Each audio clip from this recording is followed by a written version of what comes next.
اور اس وقت اپنے ناظرین کو بتائیں کہ کرغستان ہاسٹلز میں پرتشدد واقعات کے دوران پاکستانی طلبہ اب بھی محصور ہیں۔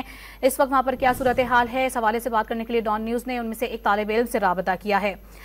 اس وقت ہمارے ساتھ موجود ہیں بشکیک میں محصور پاکستانی طالب علم۔ یہ بتائیے گا کہ اس وقت آپ کیا صورتحال دیکھ رہے ہیں اور کیا حالات اس وقت قابو میں ہیں، آپ لوگ محفوظ ہیں؟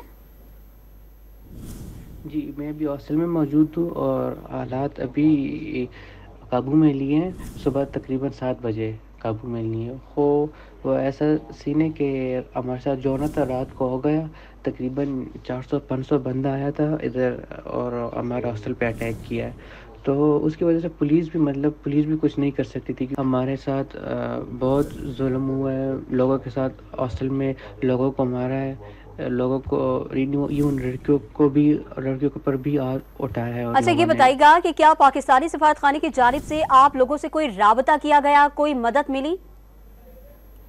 اور ایمبیسی ہم چاہتے کہ ایمبیسی ہم سے کانٹیکٹ کرے، کیونکہ ابھی تک ہمیں کوئی بھی اس طرح مدد نہیں ملی ایمبیسی سے، صاف سی بات ہے۔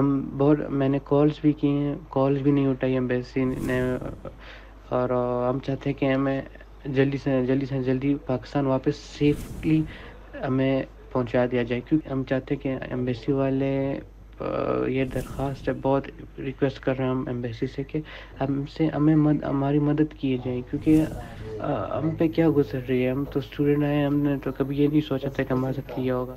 کرغستان ہاسٹلز میں پرتشدد واقعات کے دوران پاکستانی طلبہ اب بھی محصور ہے اور ان کی جانب سے یہ کہا گیا ہے کہ ابھی تک انہیں کوئی مدد نہیں ملی، کسی نے ان سے رابطہ نہیں کیا۔